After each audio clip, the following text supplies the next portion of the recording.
Madeleine Vessely, V as in Victor, Essely. I'm speaking here today to represent graduate workers at Northwestern University through my role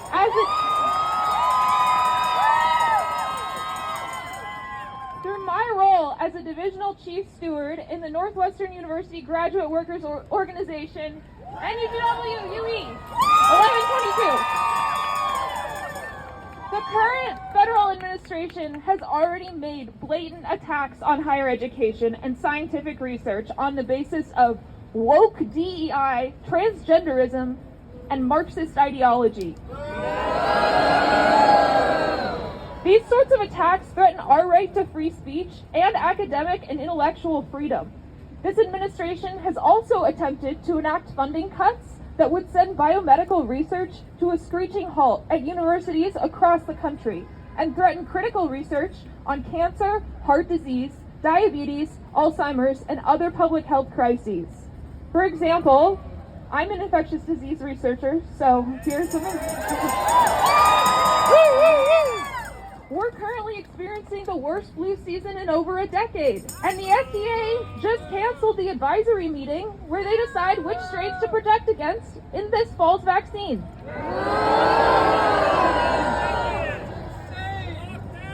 Measles, which was declared eradicated in the U.S. in 2000, is resurging due to low vaccination rates, and our Secretary of Health and Human Services is telling people to take vitamin A and cod liver oil.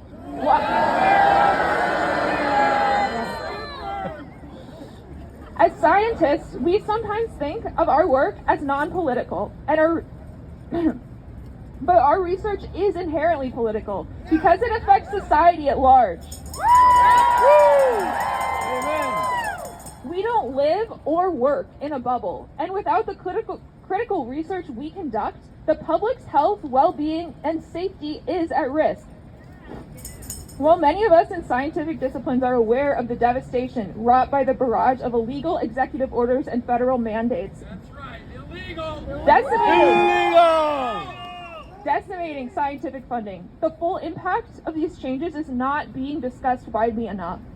Here are a few stories that I have collected from graduate students I know personally who have already been harmed by the anti-higher education tactics in use by the federal government. For example, funding has already been affected in my lab. My PI submitted a grant that was due to be reviewed at a study section this past month, but the meeting was canceled hours before it was due to occur. Delays of this sort are hugely detrimental to smaller, newer labs like the one I work in and could affect my ability to conduct the experiments that I need in order to finish my degree. I already know of people who were funded on diversity-specific training grants through the NIH that have completely lost their funding. I have friends who are modifying their CVs in an attempt to hide any sort of diverse or underrepresented identity. And it's heartbreaking to see the abruptness with which we as a society went from attempting to uplift marginalized identities to forcing people into hiding them.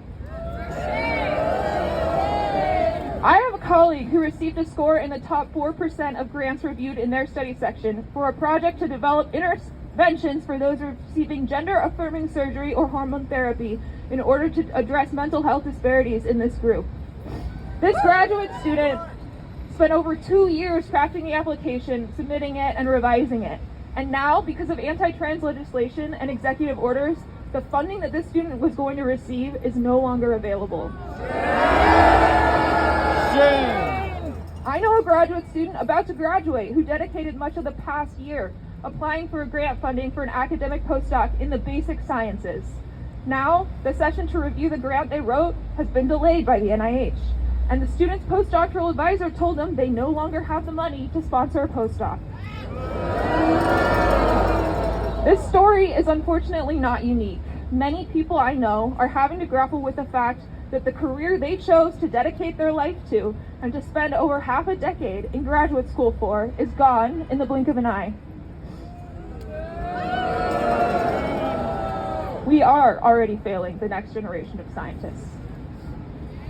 Those are just a few examples of how federal funding cuts have been devastating to graduate workers in science, and they highlight why it is so important to organize and resist.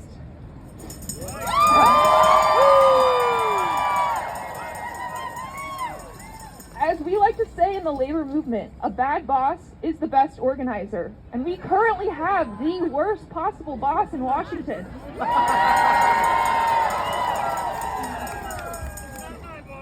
While many of us here today are just getting into organizing, others have been banding together to fight for collective rights for decades. From their example, we know that organizing works. We are stronger together and we win big together. Yes! Woo! Let's keep fighting as a community and empower other workers and scientists to understand how to advocate for themselves. To anyone feeling uncertain, alone, or scared by the actions of the federal government, we see you, we support you, and we invite you to stand with us to collectively resist attacks on science and higher education. Thank you.